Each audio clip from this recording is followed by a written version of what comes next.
안녕하세요. 방병원 정형외과 전문의 홍도영입니다. 슬개골의 안쪽 연골이 단단함을 잃고 약해지는 증상입니다. 주로 슬관절의 앞쪽에서 통증이 발생하게 됩니다. 만성적인 무릎 통증의 원인으로 육상 선수에게서 흔히 발생하지만 일반적인 성인이나 노인분들에게도 발생할 수 있습니다. 생활 도중 무릎에 충격이 심하게 전달되거나 무릎 관절에 무리가 가는 운동으로 연골이 손상된 경우가 많습니다.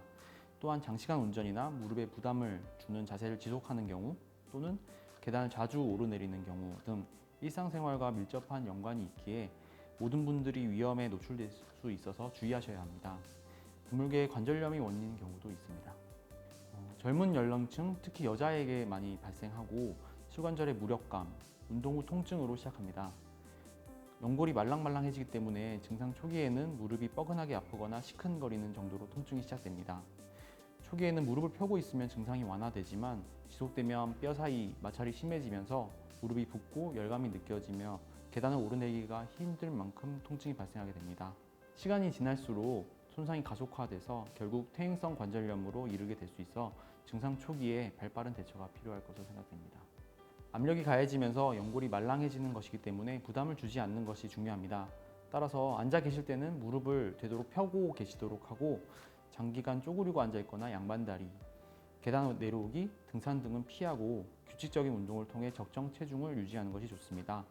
무릎에 부담이 덜한 수영, 아쿠아로빅, 실내 자전거, 걷기 운동 등을 추천해 드립니다.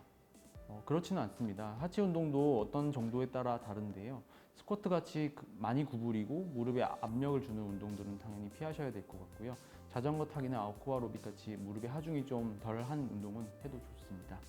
증상이 심하지 않을 경우에는 찜질과 근력 강화 운동, 보조기 착용, 체충격파 치료 등 다양한 비수술적 치료 방법으로 증상을 완화시킬 수 있습니다. 하지만 지속적인 비수술적 치료로 개선이 없다거나 증상이 심한 경우에는 내시경 또는 재생수술 치료를 진행하게 됩니다. 직접적인 도움은 안 되겠지만 다른 치료가 도움이 안 될 경우에는 곁들여서 할 수 있는 치료로 도수치료도 추천해 드립니다. 사실 이것도 관리를 해야 되는데요. 앞서 말씀드린 생활습관 교정 등으로 증상이 없는 경우, 없어지는 경우도 많이 있어서 완치가 된다고도 볼 수 있겠습니다. 수술을 하게 되면 입원 기간은 마찬가지로 관절경 수술일 경우에는 2박 3일 또는 다음날 퇴원도 가능하시고요. 절개해서 하게 되는 경우에는 일주일 정도 생각을 하시면 될 것 같습니다. 네, 음주라는 것이 사실 염증을 일으키는 원인이 될 수 있기 때문에 되도록이면 하지 않으시는 것을 권장합니다.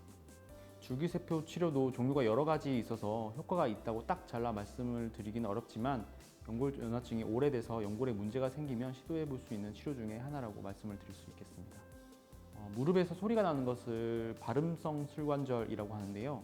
여러 원인이 있을 수 있으나 대부분은 반월 연골판의 문제나 근육의 문제입니다. 드물지만 연골 연화증으로 인해서 소리가 날 수 있으나 자세한 검사를 통해서 진단을 해야 될 것 같습니다. 감사합니다.